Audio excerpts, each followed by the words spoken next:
place, right time. Hello and welcome. The Kingdom of Eswatini, especially those who love the sporting activities, are still wondering to when are we going to resume. We've been engaging ourselves to different journeys to see what can be done to see sporting activities being, back to its normal. In other countries, we know, especially in Europe, we've seen football activities resuming, but yet in the Kingdom, a lot is expected to be done. Of course, with the number of cases, COVID-19 is still on the rise. Hello and welcome. Good evening. Your host, of course, it is Fabrice Msona. A lot to talk about this evening. 2 weeks back, the Temidlalo team started a program where we've been actually looking at some of the sporting code that are not of a risk to spread the COVID-19. So we talked to different sporting associations, officials, your swimming, your volleyball, which are we going to have today. We talked about also different sporting codes such as tennis, all those sporting codes that seem to be of a free character, who are not a threat to spread the COVID-19. So we carry on with that journey even today. But now we'll soon start entering some of the sporting code that we think now they have that much of a contact. When you talk about basketball, there is too much contact in that sport, volleyball included as well. So those are some of the sporting code now we're also trying to talk. So the habit that we've started, actually, the journey we've started, we are always going to keep it and finish it. Today, of course, a special occasion is going to be given to pool, as we have one of their guests coming from Way In Pool Club from Manzini, who's been in the pool industry for 10 years. He's going to tell us about why the sport should not be taken as a sport that is learned from a drinking sport.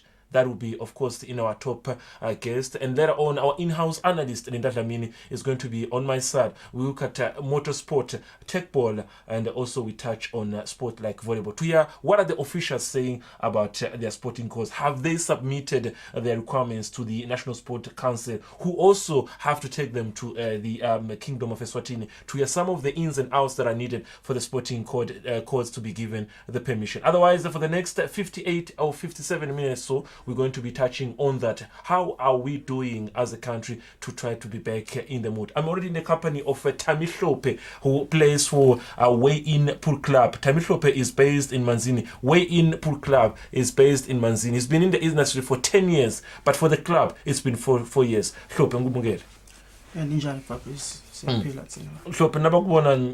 think on Enyalo, they might think, you're just doing it for the fun of it. How can he be in the sport for 10 years? I was president. Who is Temidlalo when you talk about pool? Before we get to Way In itself, Temidlalo, pool. Temidlalo, I'm aged 28. Ngihlala kaMsunduza. Ngiqale ukudlala ipool. I can't recall very well lo mnyaka, but kathi ngaqala ngibona bhuti wami lo mtsala umuzi Hlophe adlala le pool, athatha nje imvuku aphuma ahamba ayodlala. So ngitibuta ukuthi ngabe yini la iphe kuyidlala kangaka. So kumlandzela ezingisakhula ngabona lokuthi no ipool imnanzi, because bekeda angicocela ukuthi badlala kanjani. So ngamlandzela maneke inkinga bengakhoni lokuyodlala, because ipool la kangwane vele iqale emabareni. But ke bengihle ngiganga ekuseni ngihambe ngemabareni ngifike ngicele lokungena ndo practice.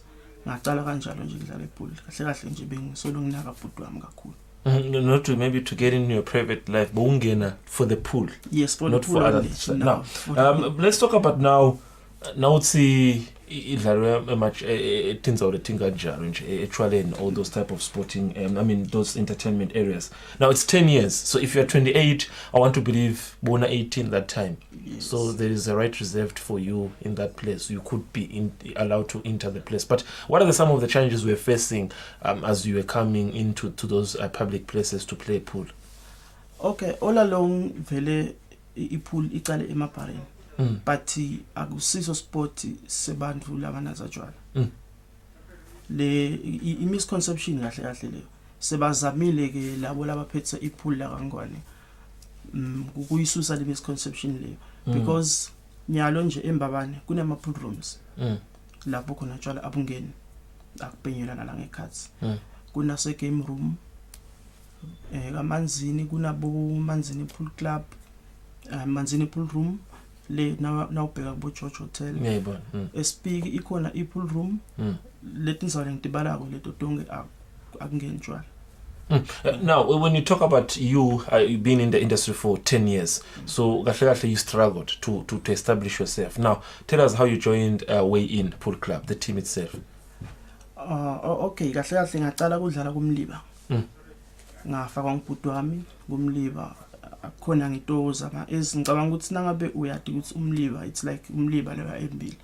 So bekuyi team nje yema youngsters besinabo 15 16 17 kahle it's not like sengina 10 years ngidlala ipool ngaqala ka 10 lokuyidlala.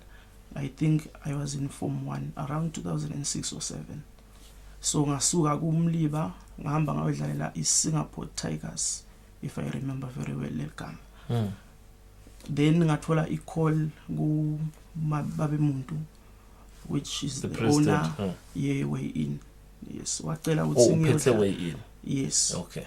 Yeah, phinze president it's Eswatini National Q Association. Yes. Yes. Wacela ukuthi ngiyodlala because bese ngifunzile lokudlala le pool. Bese ngivele ngiyi-good player. Yes. Ngahamba ngayodlalela yena after acelile ukuthi ngibadlalela. Now, I once talked to one of the top players who pool industry, Flat Nxumalo. I think you know him. Yes. He mentioned something about the national team back in 2010. I think there was a pool team that was active. So having started in 2006, did you maybe at some point thought of Gutsi ungai join in a national team pool? When again, Noma, did you have a chance or did anything come up and you nearly joined them? What happened? Ikona angathi noma ngikhumbula kahle yini. I managed to get a spot kuleyo national team leyo. True. Yes. Sahamba sayodlala ema playoffs eBig Bend, if I remember very well. Ngaba number 8, which is kuba na 5 players bese kuba na 3 ma reserves. Ngakhona kungena under ema reserves kuleyo national team. Unfortunately, kwaba bete imali because we were supposed to go to France siyodlala iWorld Cup. Kwaba bete imali laba ifaka. So yanga khona ukuchubeka leyo national team. Ngayithola vele i-opportunity yokudlala national team. Wow. We're still on a brief background. We haven't actually had we haven't started a conversation about the sport and the Way In itself. This is big. I think you had a chance to go to France to represent the country. Yes. How many were you?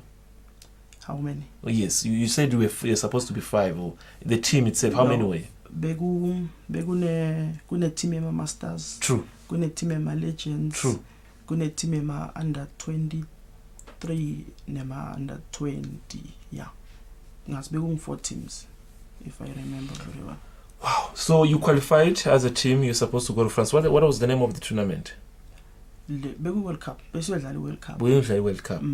So you had qualified. Sadlala lama playoffs. And this qualified individually against lama regions onke labeka khona. Uyadlala like uyawina kawo uyahamba edlala laba kaManzini, dlala naba seshiselweni and Bonjeni. Unfortunately ngazibona Bonjeni basengaqali ukudlala. So ngakhona lokudlala sibadle uwini kulabanye utothola le sport ukuthi uyodlala ku national team.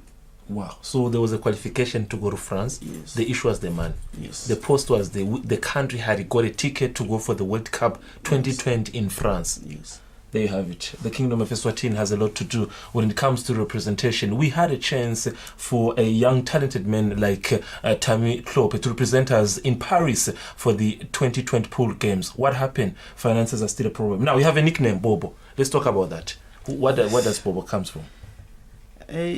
Kamala Bobo Fabrice makwangitshela ukuthi bengisidudla nje. I was a chubby child. True. So bebathanza lokungidlalisa nje. I think maybe bengichis boy kwavela leligama ukuthi ngingbobo. So something like that.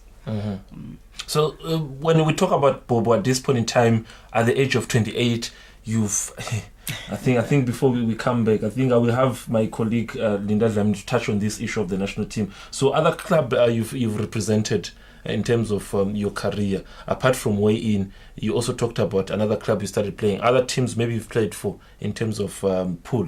Could it be maybe not even only in Mbabane Manzini, but other clubs you've played since you've started playing pool? As in, Okay, now you represent Way in Pool Club. yes. Any other clubs you've played for before? Ngadlala kumliba. Mm-hmm. I-team nje sort of i-development team. Oh, no. Ngaqala kiyo ngafunza kiyo. Mm. Ngasuka khona ngayodlala ku-Singapore Tigers.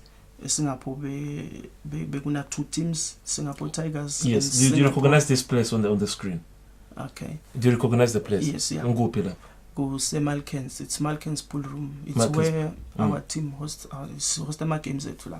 Okay. Yes. So you dlalela khona lesinye isikhathi. Yes. So are you ngingiva ukuthi sometimes as a player ubanenzawo lekutsanzayo khanza ukuthi nangisengidlalela epool kaManzini enyakhona kuwina lelo langa nasengise do you have a favorite place? Is this one of your favorite place nasodlalela la uyathi ukuthi uhambe embili? I don't have a favorite place. Noma I kuphi can play anywhere. So long as lelitafula likulitafula leli kule standard sethu. I just play. Now ngite nje ukuthi maybe home ground advantage. Home ground advantage ngamane kube ukuthi kunetihlelo tethu nangabe tikhona leyo backing leba khona nje. That's it.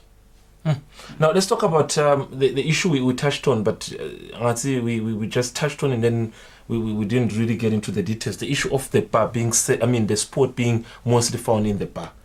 Do you think the public is right to think that it's a sport that is associated to being in a drinking sport, to think it's being played by people who are socializing moments such as bar and things out tena tsokona tshwa? Njengoba ngishito Fabrice, kuyi misconception. Nyalo kupool le ndlela lesi si develop ngayo le sports sidlala ngisho nebafundisi. Ibafundisi ke vele abevani netshwala, abanathi tshwala, ababhemi. So nangabe sesijoyina nabafundisi, even kunema players lamancane just like me ngaqala vele ukudlala ngafika ngisho like 18. So kuyi misconception lokuthi vele le sport lesi sasemabhareni naleti ndzawo setincane lapho khona kunathwa injani lendzawo le pool room le just one room kunetafula pins maybe benda bo printing lapha because you can see kune computer ne printer lapha phela kude tshwala lokungena ukhona la kuna titfombe. No, bengekho kule game le. But your team is there. Yeah, that's my team. Now bafakela kumnyama. Okay, right. Another thing besi sikhanza ukuthi it's a problem in the country. Issues of facilities. Are we saying for pool nena ni thinking in terms of my facilities? Things are not enough. No, you still have to work on that. It's still a challenge to you, but see the places are not enough. No, we challenge kakhulu. Nasibuka emaveni, more especially in Europe or even in South Africa. Kunetindzawo like ubone nje ukuthi no lihola leli. Kunematafula la more than 50 tables bayadlala. Lendzawo leyo indzawo le ngifisa ukuthi nala kangwane ibe khona. Indzawo nje lenkulu uve ukuthi kunabo 20 to 30 tables lapho khona singakhona ku enjoy le sport set. Now, when COVID-19, the pandemic, I think some of your games were running under the Manzini region. Yes. Many group in terms of your performance here. Let's performance, way in. Where were you in terms of your league position and Beni Meganjan in terms of being crown champions or doing well for the season? No, league get be Italian February. Sidlale only 2 games. True. Yes, kwase sekuvela ke this COVID pandemic thing. Same alokudlala. Sidlale nje only 2 games. Game eqala sadlala ne Police Academy. We lost 13-11. Our second game sadlala ne Manzini Masters. Sa win 13-6, which is a bonus point. So sing position 7, yeah. And gulo position 7. Ngikhumbula kahle last 2 seasons ago sake saba position 11 or 10 out of how many teams? Out of 14 teams, yeah. 14 or 13 ngikhumbule kahle, but besidlala ngathi bo 3 or 4 games. But we ended up being champions. Wow. So kungakumangalisi lokhu sinyalo sing position 7, so we can still turn the tables around. Yes. Now let's talk about now the sport itself. We talk about, of course, you wish for the sport to come back. Do you think you are a threat that your sport is a threat that it can easily spread the COVID? You know what they say about the COVID. It easily comes with exchanging things through hands. There is a chance there that can happen. Do you think you are a contact sport? No, I believe Sifolisha under the non-contact sport. Because Gupul, as you know, iteniagam. You just play unenvuge yako, unenvuge yam. Acoustic yako neyam. Asishare. So uyadlala ngimile mina lapha players corner, uyaqedza ukudlala ngiyalandzela. Even ama spectators akavami kuba maningi kakhulu. Mancane but ke ngalokho sesesingene moment. But baningi lapha. Okay, ngiyathi ukuthi maybe leso sikhathi lesungene kakusik for COVID, but from what I'm seeing baningi lababambe the sticks, but others are just monitoring and watching what's happening. So if that's the case, if you are to come back, what would happen now? I think, in your opinion, of course. Yeah, in my opinion, vele nyalo lokutawende. Ngoba baningi labahlele laba ngakadlali yabona because maybe bamele ukuthi badlale after 2 or 3 games, but they're just monitoring. Yeah. So, yes. Ngicabanga ukuthi kupool kithi kule sport set singakhona ku sanitizer your acoustic une choke yakho kube nale ngathini it's sanitizer lamabhola frequently because more especially sisebenzisa lo white ball kakhulu kendeka uthi uyadlala angene white ball so uyamthinta nawo nami ngiyamthinta. I think ku sanitizer lo white ball kakhulu frequently kutawusita nalo kuthi ke tsine ke vele besiba nalabo players khona.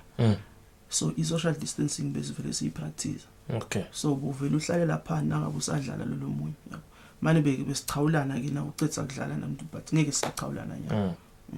So now when you look at a person like Bobo, 2 or 3 questions before I will let you go. I know you carry a very busy man. Bobo, how affected are you now since COVID? 2020 COVID arrived, February, games had started March, imidlalo yamiswa kwendekani nyalo uaffecte kanganani? Ekakhulu Fabrice, kakhulu kusikhiya betile le nto lena because ipool idzinga kuthi uphe kudlala now and then kuze utoba good, so you keep on improving as you play. Nyalo lokhu sihledi sisiluza lokuningi maybe labanye batasibabuyele etafuleni mvageje baphegeje nje i-performance yakho iyehla nayo. Yes, if you don't practice. Yeah, iyehla kakhulu kusikhinya betile and kunema youngsters, upcoming youngsters bahledi lobo mbona ukuthi lona ugood nyalo uhledi kude la kwendawo.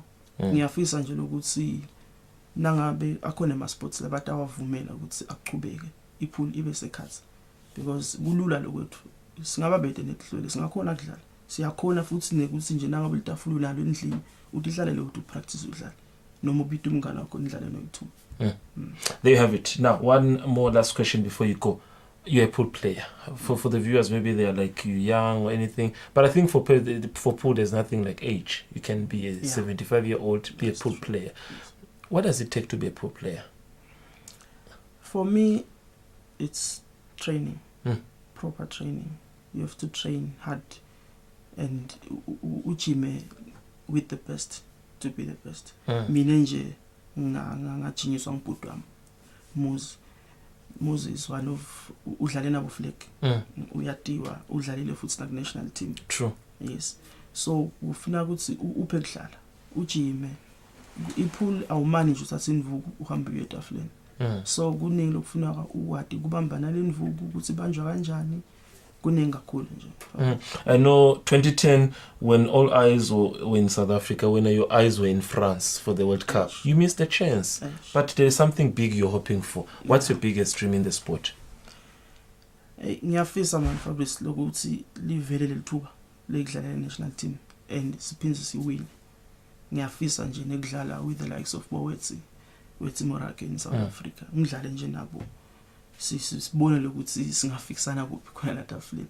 Ngiyafisa ukuthi ibe khona national team phinze na sports recreation council basizame ngemali ukuthi sikhone nekuhosta games like le World Cup. Sake sayihosta i-World Cup e-Theatre Club. Ngiyafisa kumane ke bengisesemncane. Ngiyafisa ke ukuthi kuphindze libuye lelo thuba siyihoste leyo World Cup. Ndo khona maybe namidlalo. There you have it. That is Temidlalo, of course, in the studio of Eswatini TV. Those who are watching us live, of course, on YouTube platforms, and those who are watching us at home, it is a sport that one can think that once you play it, you are a favorite to be known for other things. But there are people who have given themselves time to play pool. Temidlalo is one young, talented young man in the sport. He had a chance back in 2020 when all eyes were in South Africa for the 2010 World Cup. His eyes were in Paris for the World Cup for pool in France. He missed the chance. Finances were the problem. What are we doing as a nation to support such talented young people? After the break, Linda Dlamini to touch more on other sporting courts.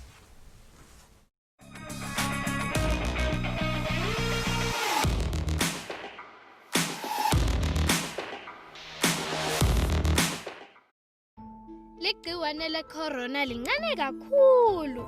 Angeke ulibone ngemehlo enyama. Kuze liphile lidinga kunamathela kubantu. Leli gciwane lingena melula emphumulweni, emlonyeni kanye nasemehlweni. Ligciwane le corona alikhethi. Lingesuka kithi thine bantfana liye kubatali kanye nabothishela. Lisengesuka kubo litekithi. Indlela yekulimisa leli gciwane kulivimba ukuthi lisuke kulomunye liye kulomunye. Uma umuntu athimula noma akhwehlela, leli gciwane lihamba kanye nalamathonsi lapho makuloyo muntu. Uma uthinta lapho athimulele noma akhwehlelele khona, uyalibutha leli gciwane. Uma ke uthinta impumulo, umlomo noma emehlo, livele lingene kuwe. Ngakho ke umthetho wekucala, umthetho lomkhulu. Geza tandla takho ngemanti lagijimako nangensipho njalo njalo. Uma uthimula, thimulela engcoseni yakho. Ungaqala ufake imino emphumulweni. Dikhweshise kulabanye bantfu ngesigaba lesiyimitha. Kepha lokusebenta kangcono kakhulu, uhlale ekhaya. Uma sihlala emakhaya, leli gciwane alikhoni kuhamba. Eswatini sibambisene kulwa nekwanza kuligciwane lecorona.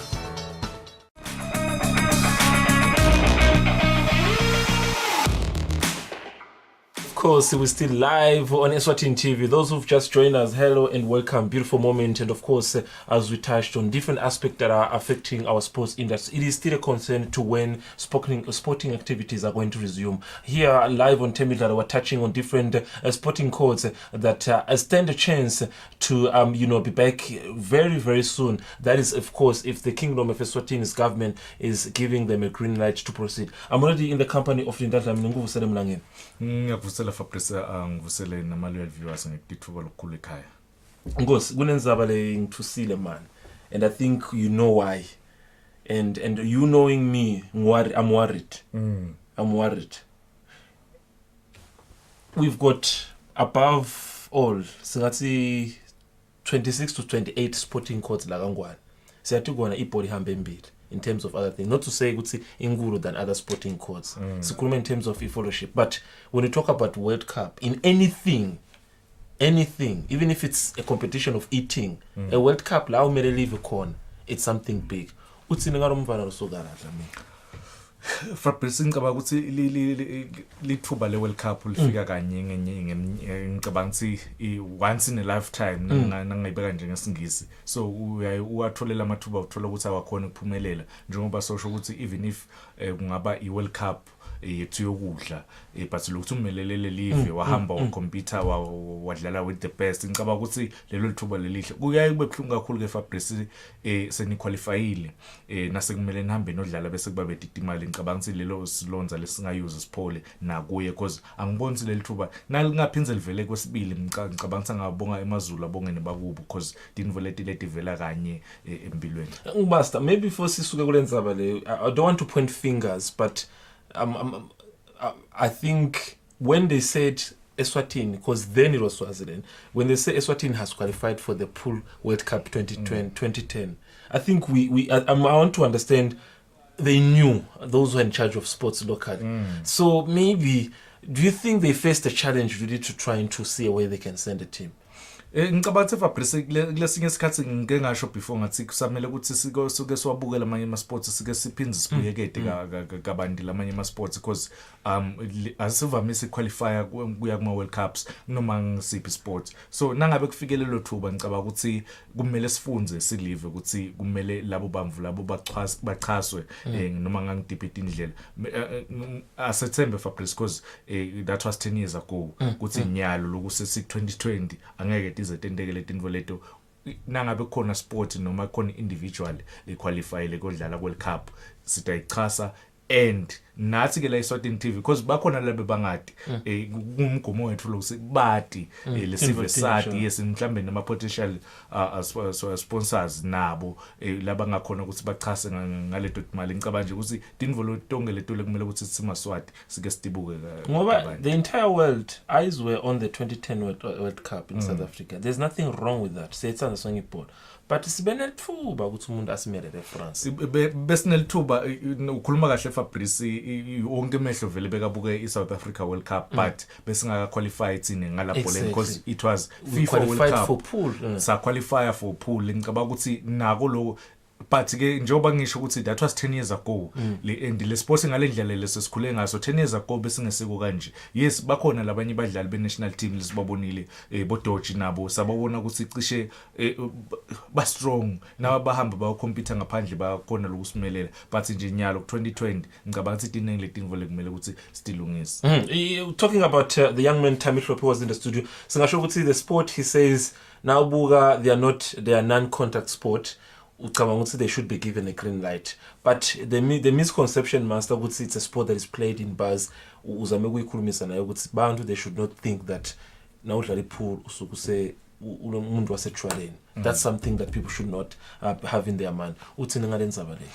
Fabrice ngicabanga njengoba ngishilo ukuthi isikhathi lesiningi sine sitinvo siyasalutheka labane ngivele bebathi ukuthi ipool noma snooker mhlambe labane ngibakubita ngesnooker but ipool bebathi ukuthi bamvula banathako ngalo ukuthi isikhathi lesiningi bekutholakala kule tindzawo tekunatha but akuseseko kanjalo ke Fabrice se sport lesi ngicabanga sina ka sports council si registered si association so akukameli bese sikufaka engqondweni silusa abantwana labancane because tikhona tindzawo lapho khona bangena khona laba under 18 njengalendzawo lena but it's an area for just pool no akusiko la kuthengiswa khona lana nje kusemalkens la akuthengiswa tshwala akwentiwane kudlalwa nje lesnuka kuphela and labantwana lapha ekoneni badlalela lawo ma video games so ngicabanga ukuthi sport lesi lekumele ngike ngasho the young man holding the stick how young he is is less than 15 uyabona and sibabonile inqumbi yabo even nalamba bana pool club labanye labangangayi labadlalako so ngicabanga ukuthi sport lesi lekudzinga ukuthi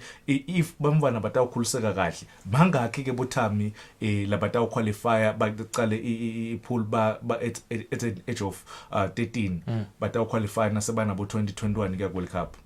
I think Master before we're leaving pool now, it's one of the sports in South Africa now they are going ahead. I mean I think they've got some of the top players ukhulumanga bo Wetsimo Rock and mhlawumbe if there's a chance we see one of them Wetsimo Rock it was talking about, but what can we learn from these countries Master namavela hambembili in terms of this sporting course especially pool South Africa bahambembili people like Wetsimo Rock, what can we learn from them?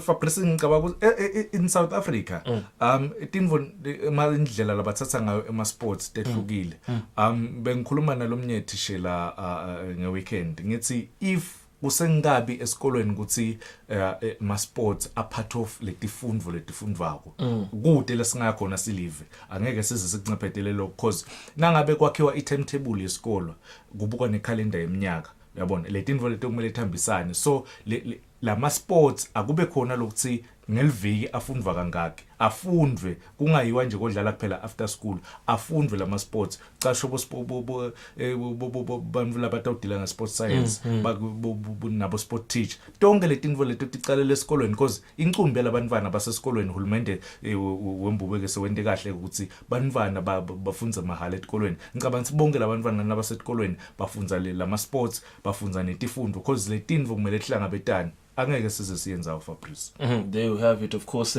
the country has a lot to especially the sports fraternity, to try and improve how we do things, of course. And we touched about some of the countries like South Africa. They have improved. There's a lot we can learn from them. And I think we thank very much people like Tami Utlope, who was here to tell us about how the sport moves in the country. Now, moving on, Master.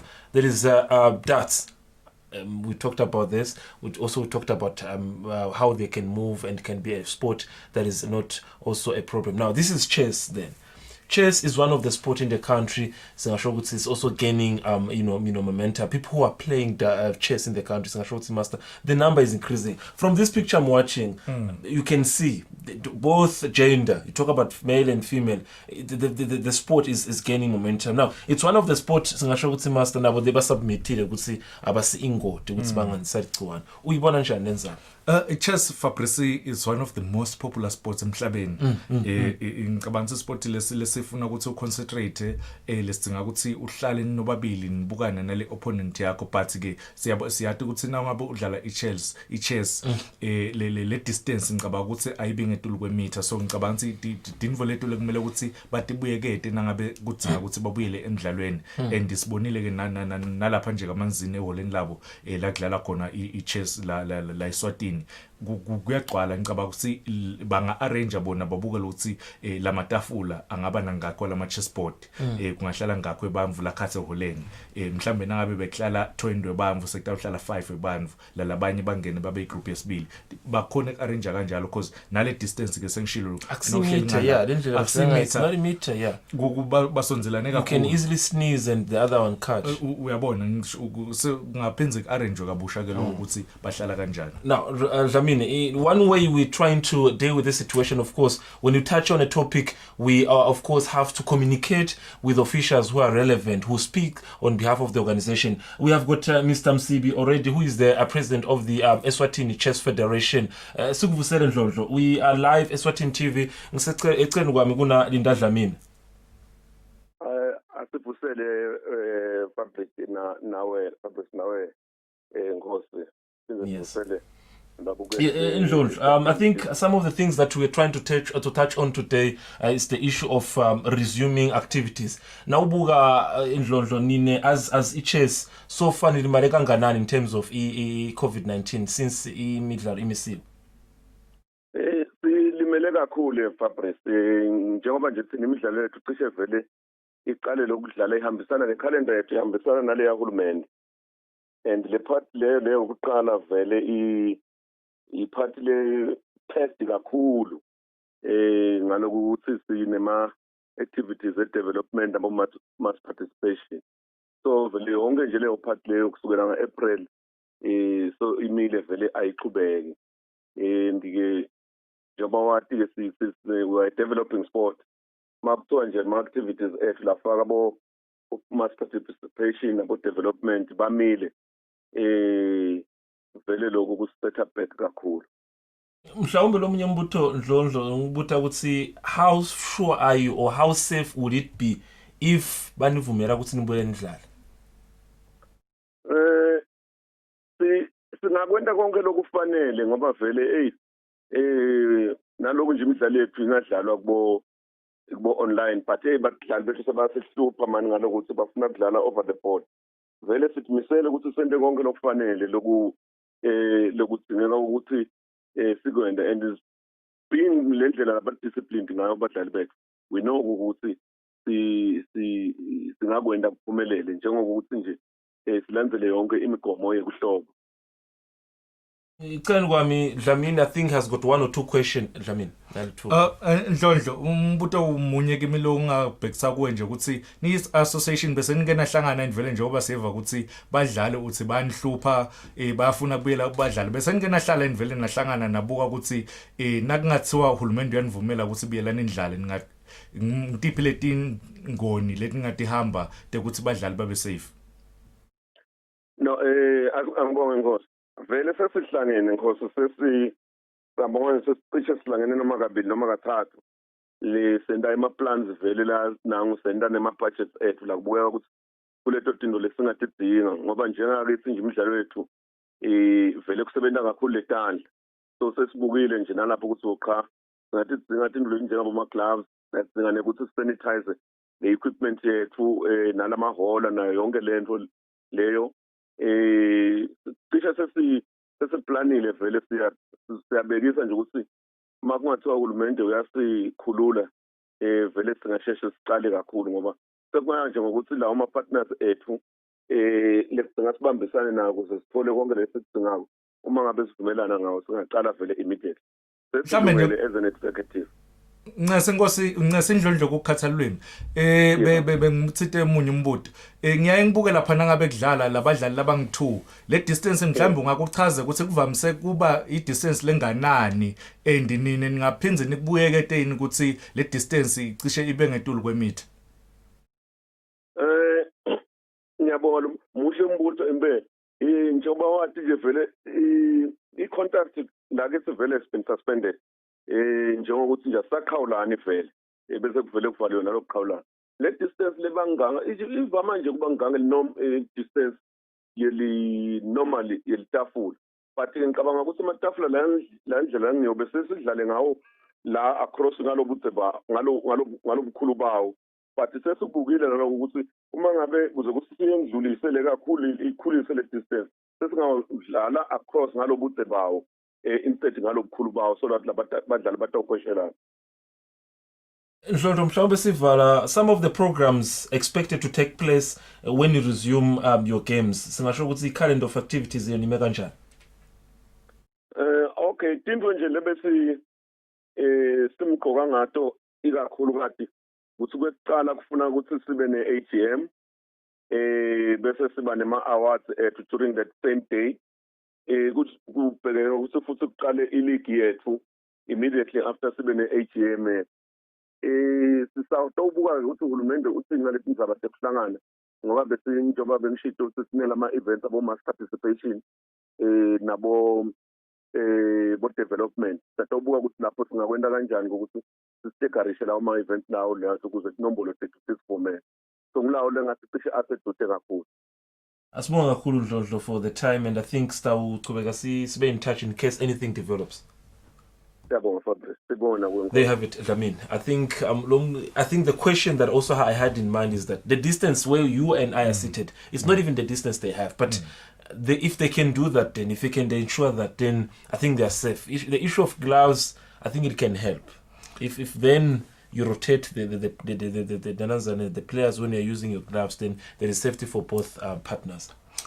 Fabrice sibonile kule tithombe tethu sitawucela nje ukuthi bangifakele le wide sitokhona ndawukhona demonstrator because kumele sifundise babukeli nawudlala ichess njengoba ushilo wathi kudlalwa ngalobukhulu baleli tafula lokusho ukuthi kuhlalwa ngala uye ngale but uthi yena nyalo sekutaba ngilobudze baleli tafula baplan ukuthi kube ngilobudze baleli tafula lokusho ukuthi lelikona lelilanga kimi nalelikona lelingale ngaku hayi lelilanga phambili kithi ngicabanga nje ukuthi njoba ngisho kusuka ngala kimi kuye ngalapha kungakusho ukuthi batawuhlala kanjalo ngeke basahlala ngalo la ngaphambili ukuthi babukane labadlali ngicabanga ukuthi lokho ngilesinye stepis lesikahle labatasithatha kwesibili ngicabanga ukuthi bangakwenda ukuthi labadlali bafake ema gloves lawo gloves erapper kukhona nawuthatha lama chess pieces ungatheleli lomunye nangabe unako batayi bahloliwe vele but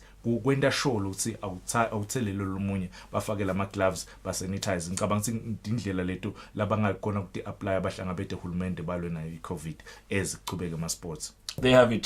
Chess is not the only sport that applied for that reason. I think that they stand a chance to proceed. Motorsport is another sport that we can touch on. Now, when you talk about motorsport, there's a lot of confusions because one can also think there is also the involvement of bikers, there is the involvement of car racing, all those things. But Master Nkamangutu motorsport, no patsel tools lakho noma bike yakho noma imoto yakho kusho safe ke asatsinzana uthini ngale ndzaba we will be shortly we'll be in touch with the Nhlanhla Maphanga who is one of the executive member to tell us what's happening, but while you're waiting for him on the line, what can you tell me about the sport, Master, and their safety when it comes to this COVID-19?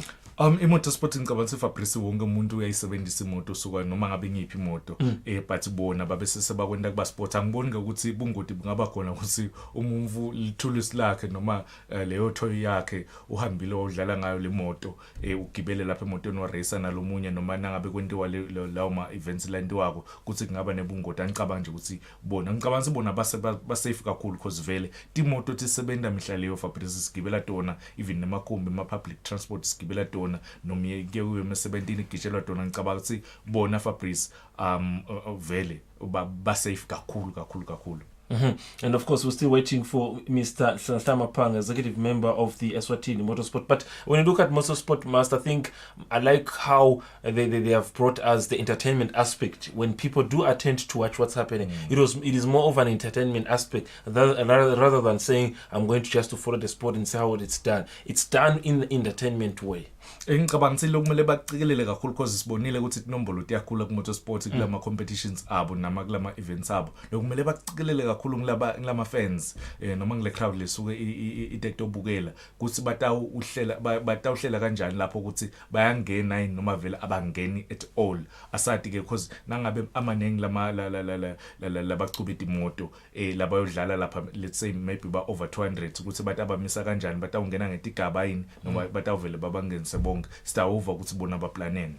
We've got some of the biggest events in the country that you've got a place where it's well known, where when you talk about motorsport you talk about racing and anything. Riders Range is known for that. Maybe before we carry on, Master, we are already in touch with the executive member of the Eswatini Motorsport, Hlamapanga. You are live on Eswatini TV, Temidlalo. It's a sports show. I'm already in the company of Linda Dlamini. 1 or 2 questions pertaining to your sport and how safe are you if you are to be given a green light to proceed with your sport. But to start with, how have you been affected as an association, as a sport at large, since the sporting activities have been put on hold?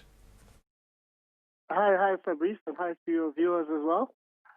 We have been greatly affected. As you know, all sport needs spectators, and if you can't get a gathering of people, you can't have activity. So we have been affected. Basically, we have to keep our safe distances. Although for the athletes, which we call athletes, it's actually the drivers, it's not as bad because each driver drives his own car, he's on his own. But obviously, the sponsors are also responsive to viewers, fans being out there. And if you cannot have gatherings, you cannot have activities. So it has affected us immensely. Another thing that people have in their minds that is sort of a concern to say when you talk about motorsports, I think there's a lot that is involved. You talk do bikers fall in? Do you have we also have car parkings, all those things, all those Bobo via Grand. Do all these type of sports, all these major events, do they fall under your association or your sport as a motorsport? Yes, all the sport. And when we define sport, we need to define sport. Sport is about having a competition, having a winner. Somebody comes first and somebody comes last type thing. So anything that has to do with leisure is not considered a sport.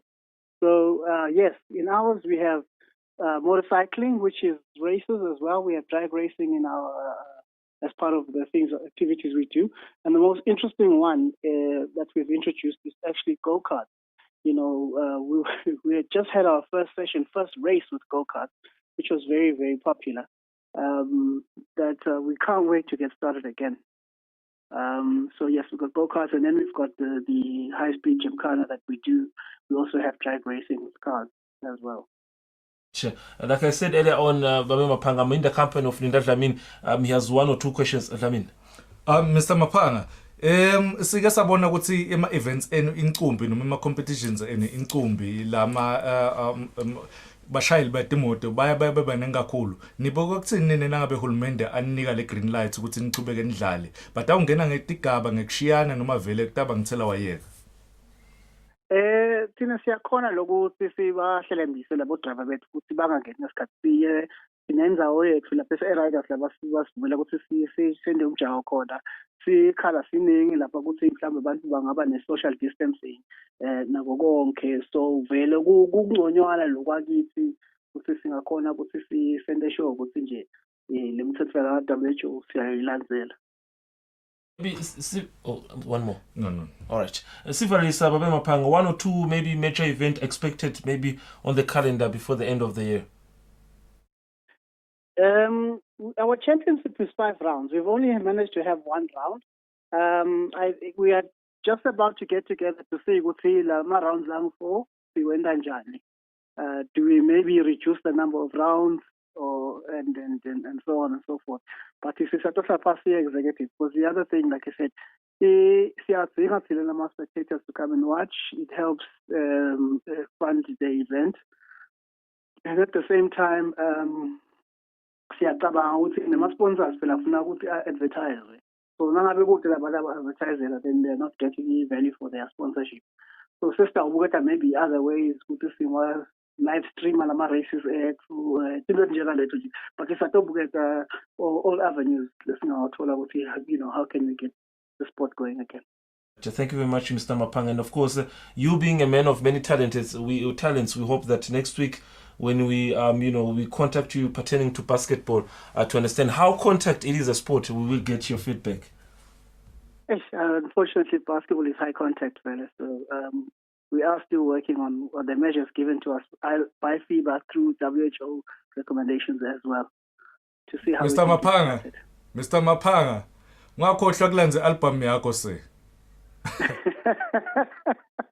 Thank you very much, Mr. Mapanga. I mean, that is Mr. Mapanga. It's clear. I think the problem is the attendance. That's where the risk is. But utene moto yakho kusho ukuthi kule moto yakho sanitize and all those things ngicabanga ukuthi safe. And info le kahle ke Fabrice bonke bashayeli betimoto la mgwaqweni la khona kunema roadblocks khona umbutho wembube wonke kufaka amaphoyisa kufaka base correctional kufaka namasoja bafike ba-check lapha ku temperature konke nema mask ukuthi akhona yini ngicabanga ukuthi batasi bafika le batayi bahloliwe nale phambili batafike bahlolwe so shilo ukuthi lapha kunenzawo lenkulu vele e-riders range nenzawo lenkulu kakhulu lapho khona bapake nje umvatlale emotweni yakhe bese sebabitwa ke ngetigaba ngicabanga ukuthi ngaleyo ndlela leyo nabo bangachubeka badlale if bakhonile presenter kahle ku sports council. All right, there you have it. We've got 2 more sporting codes, of course, to touch on. Next in line, it is tech ball. Tech ball, we also have touched on it a couple of times here in the studio. Being a new sport in the kingdom, being a sport that can be played prior to other sport, meaning that you can use it for a warm-up session. It can be a sport for socializing. It can be done for anything. Now, it's another sport that those who are in charge, and I have a chance because I have the technical director in the studio, but I won't give him that chance yet to explain because there is a protocol in every organization. So we will speak to the Secretary General of the association, Noloazi Ngwanyama, who's going to give us some of the information pertaining to how safe they can be if they are to be given a green light. We're still waiting for Noloazi to be on the line, but while waiting for him, Masan when we did the good organization, good association, are you really safe? As an association? No, Fabrice, it's unfair to say really safe. But i-tech ball Fabrice ngicabanga even nakule lockdown noma isaqala siyakhumbula sibona ama teams emaqembu la njengabo Manzini Wanderers mbaba na Highlanders badlali bashukuma kulelo tafula because badlala etafuleni labadlali abathinzani kude lokuthinzana khona so ngicabanga ukuthi ku safe. All right, Noloazi, the Mapanomkulu from the Tech Ball is already online to tell us about their sport and how safe are they. Noloazi, good evening. You are live on Temidlalo and I'm in the company of Linda Dlamini. Noloazi, unfortunately, your sport is a very welcome sport in the country. People love the sport, but it came at a time where we've been hit by COVID-19. Do you think you can proceed with the games if you are given permission? Sanbonani Studio and Emakaya. I think Tepo is more than ready to get started. And as you said, unfortunately, Vele Sikalenga March last the Valera COVID very soon after we started. But as soon as Asinje Hulmende Dwe, we are ready. I'm with Linda, but I won't ask him a lot of questions. 2 or 3 questions are going for you. You use one ball and the table. How are you going to ensure that there are pictures I'm seeing that the ball is being is sprayed before it's being played and all those things, but sometimes it touches on the ground. Then how do you going to avoid the ins and outs of the movement of the ball to avoid that it does get affected or get any outside object on it, so that it comes back in the hands of whoever that is playing it? So the safety of the ball and where it touches, how are you going to ensure that? So definitely, as you can see on screen, we sanitize the ball. The players sanitize their hands and use a mask, as well as keep that safe distance between each other. So during an official game, there is usually an official. So as soon as the ball hits the ground, the ball goes to the official, who will sanitize it and hand it back to the players to continue with the game. So at any time when the ball touches the ground, it will be sanitized, as well as the table. The table is disinfected and sanitized before and during the game. You're a sport, of course, like you said, you guys are very new in the country, but then you still have programs to proceed with once given a permission to go. Where are you left? And another thing, maybe before we get into that, how are you going to monitor the distance in terms of where one athlete or one player stands and the other? How are you going to ensure that they maintain a good distance? And maybe it's measured based on how long the table is. So that's one of the coolest parts about Tekball as a sport. The table itself ensures that the distance is maintained. So the distance of the table is about 2 meters, and the players are on either side of the table, which means by default they're 2 meters away from each other at any point in the game. And even when they're playing as doubles, players are 1.5 meters away from each other. So by the virtue of having the table there, it means there is a distance between the players, and social distancing is maintained. Nolwazi for your time, and I think we'll get in touch with you once there's more developments pertaining to your sport. And when are you going to resume sporting activities? Nolwazi. All right, there's a question in the studio. Umbuto mhlambe ukuthi sibonile ngathi benematafula la bekhona benwayise khona ngabe lama programs lawo ahamba kanjani ngala ka Tekball kuyachubekeka and bawamukele kanjani la mixe khona lama teams even naletikolweni? Ngiyabonga Dlamini. So isachubeka le table loan program yethu. Kwanyalo ematafula asevula masango na ku Wanderers FC.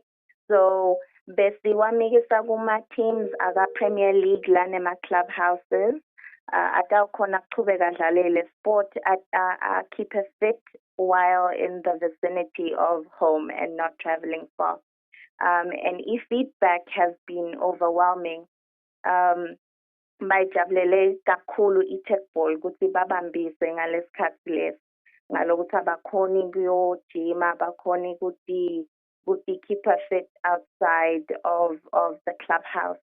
So lokubalethele ematafula khona le kuma clubhouse we're getting just overwhelming feedback. All right, thank you very much for your time, Nolwazi. I think we'll keep in touch for more developments. They have it. That was Nolwazi Bwenyama, the Secretary General of the Eswatini Tekball Federation, giving us what are the precautions being taken. I think being a TT, we are going to move on. But before we move on to the last topic, which is volleyball, what do you think maybe the sport is going to achieve most? If you look at your role in the association, what makes people feel attracted to the sport? Wherever the tables are being distributed to. For president ngasho before ukuthi iTekball ifuna itechnique kakhulu and yes improve itechnique kakhulu ngicabanga ukuthi icontrol uyayifunza through Tekball because le bhola uyidlala ufune ukuscorisha point ngalo udlala ngelinyawo noma ngenhloko in fact udlala noma ngangani ngaphandle kwesandla Fabrice and sikhuluma nge-safety ngicabanga ukuthi Nolwazi sovetile ukuthi leli tafula nawulibuka nje usuka kuleli kona lelingala lifika lingale 3 meters lo and badlali nabasusa ibhola baba 2 meters away kuleli tafula so ngicabanga ukuthi I safety ihamba phambili vele ngala ka tech ball kakhulu and ke kwento show nje kuba kucale yonke le lockdown ukuthi badlali baya sanitize. All right, and of course heading to volleyball. Volleyball is another sport we think that needs to be discussed, and of course why we talk about volleyball. One of the officials, Afil Dlamini, is already online to give us more information about the sport. Sivusele Mlangeni. Yebo ninjani Siyaphila Dlamini. In the studio with Linda Dlamini. We're talking about your sport and how are you going to be ensure ukuthi once you're given the permission ukuthi you are coming back, how safe is the sport going to be? Tipi tinyatso nditsatsile ndibuka ukuthi nanibuyela ningaba safe kuwo umkhuhlane COVID-19. Okay. All right. Thank you very much for leli thuba. I think vele ngeke sikhohle phela ukuthi ema athletes ajayele ukuthi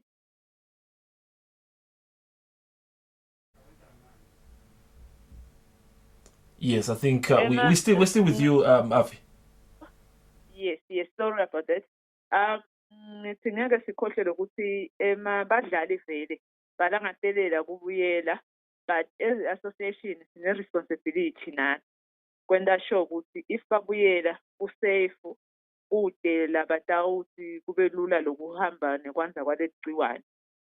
So nasi besibuka ukuthi yebo siya understand na ukuthi sidaba guided by as a body the guiding sports council nasi sikufuna silandzele imilayeto yabo ukuthi sibuyela kanjani. Kungaba kusho nje ukuthi thina besibuka ukuthi ka volleyball kuze kunakuthiwa siyabuyela ngeke sivumele ukuthi ama teams abe manyenti ladlala elangeni libili. In the interest of time, ndawucela ukuthi umcholele sibambe kancane interview. I think for the sake of the time and explanation, spinze maybe sitsinze kancane next week Monday, because of the interest of time we have to let you go and then proceed with other programs. But we'll ensure that next week when we start the program, we'll have a bit of information coming from you especially. Okay. Very much. I mean, in the interest of time, singahamba fast, but being volleyball being one of the sports in Kamangutsi, we'll give it enough attention next week to touch on it and see what can be done. In fact, Fabrice uveta nje na letinye tithombe ukuthi kahle ivolleyball sikhuluma ngani nasithi safe noma ayisiwo safe stabe siveta letithombe because tikhona letinye timvu nakusadlalwa la gamini lelivelako la yakutsinzane khona abadlali sitawuveta nalapho ukuthi there you have it.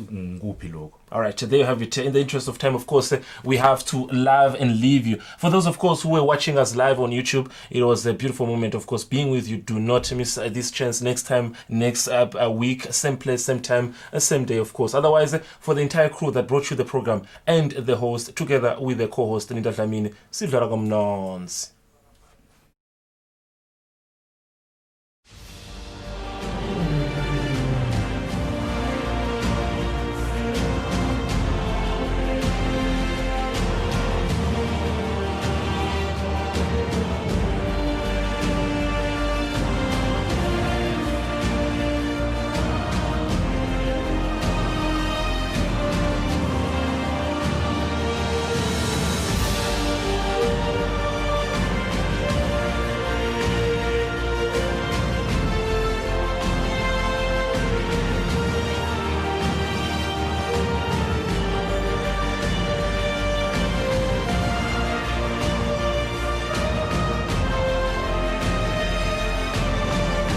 You are watching Eswatini TV, Sibuko Semaswati.